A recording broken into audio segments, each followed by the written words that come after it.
زبان دراز عورت جو خامن کو ایذا پہنچائے اپنی زبان کے ذریعے، یہ جہنم میں نے دیکھی لٹکی ہوئی شب معراج کہ زبان کے ساتھ اس کو لٹکایا گیا تھا، زبان نکلی ہوئی تھی ناف پر اور باندھ کے لٹکایا گیا۔ اللہ اپنی حفظ و مان کرے۔ تیسری وہ عورت جو چھاتیوں کے بل لٹکائی ہوئی تھی، چھاتیوں کے بل لٹکائی ہوئی تھی، وہ کون عورت تھی؟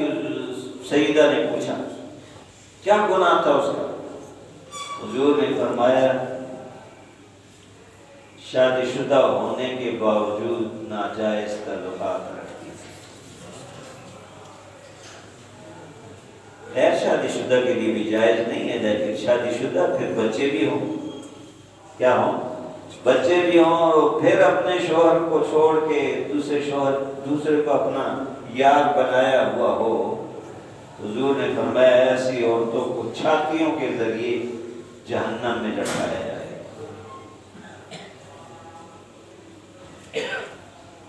آج کل تو آلے کاغذ ہی بگڑے ہوئے، کہتے ہیں نکاح مشکل ہے اور زنا آسان ہے، نکاح مشکل ہے اور زنا آسان ہے۔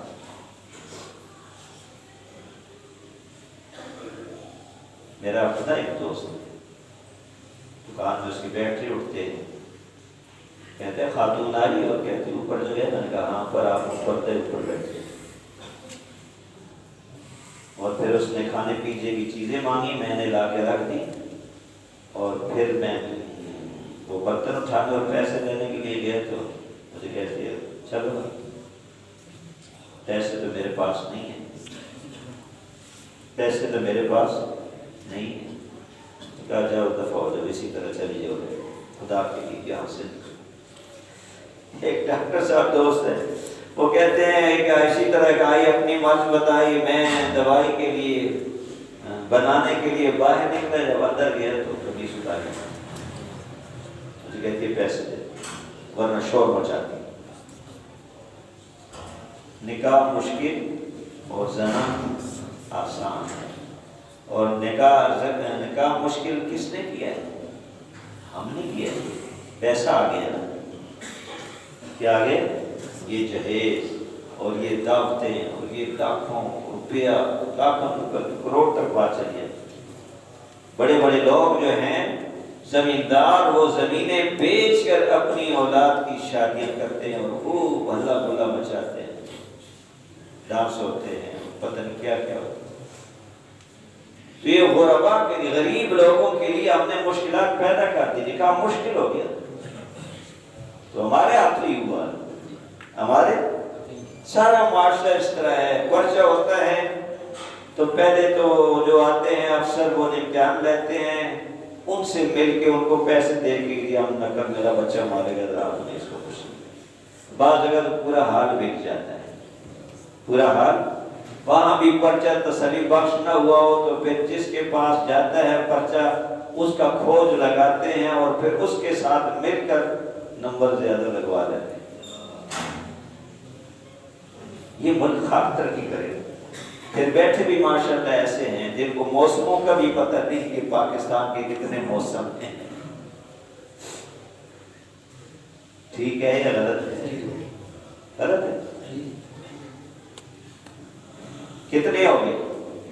3، اور بس اب میں ختم کرنا چاہتا ہوں۔ چوتھے، جن کے سر جو ہیں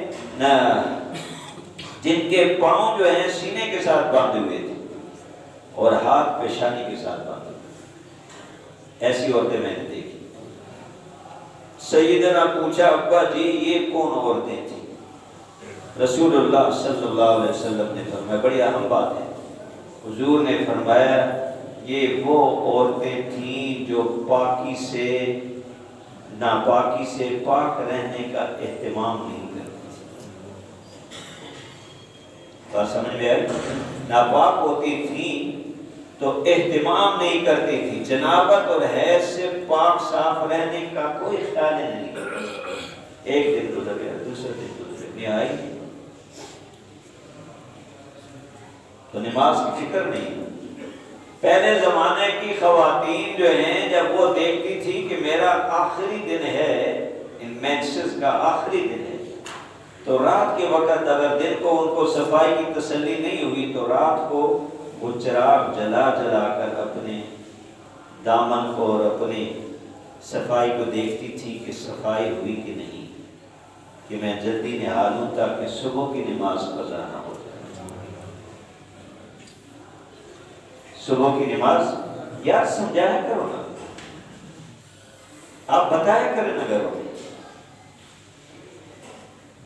جس نے غسل کی گنجائش اس کو مل گئی غسل کرنے کی، حیض کی حالت میں تھی، باقی آ گئی اور غسل کرنے کی گنجائش تھی، اس نے غسل کیا، آخری وقت تھا نماز کا، آخری وقت تھا، اور اب جب غسل کر لیا تو وہ 2 رکعت نہیں پڑھ سکتی، صرف اللہ اکبر کرے تو طلوع صبح صادق ہو جائے، تو نماز اس پر یہ فرض ہو گئی، یہ نماز اس پر فرض ہو گئی، اب فوراً اس کی قضا کرے۔ ایک اللہ اکبر کی اس کو وقت ملا، لیکن غسل کرنے کے بعد تو یہ نماز اس پر پتہ نہیں میرے اوپر نماز ابھی فرض ہوئی ہے کہ نہیں ہوئی، جو مجھے رخصت اللہ نے دی تھی وہ بڑھاتی رہتی ہے، 6 دن کا حیض ہو تو 8 دن کے بعد غسل کرے، 2 دن کی نماز گئی۔ اتنی نماز کے ساتھ استہزاء ہے، اتنی استہزاء ہے، مذاق ہے، تو اللہ غضبناک نہیں ہوگا؟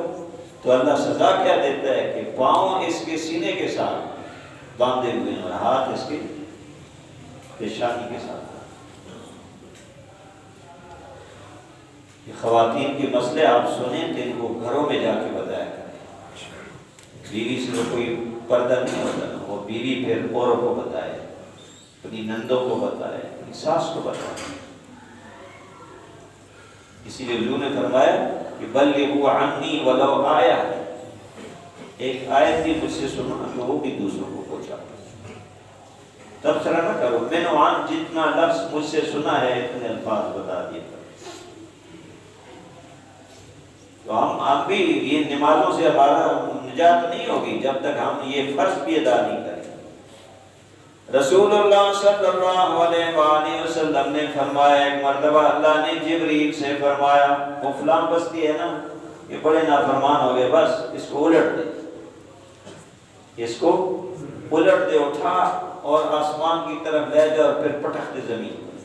جبریل نے کہا یا اللہ، اس میں تو ایک بڑا بزرگ آدمی بیٹھا ہے، ہر وقت رد و لسان رہتا ہے، زبان اس کی تیرے ذکر سے تر رہتی ہے، تجھے یاد کرتا رہتا ہے، وہ غرق ہو جائے گا۔ فرمایا پہلے اس کو غرق کر۔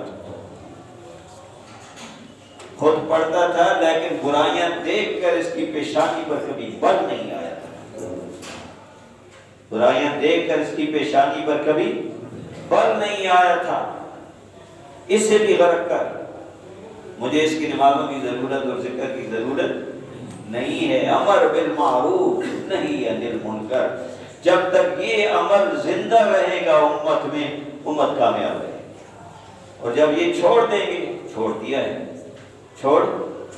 ہے، حضور نے فرمایا جب یہ عمل چھوڑ دیں گے تو پھر 3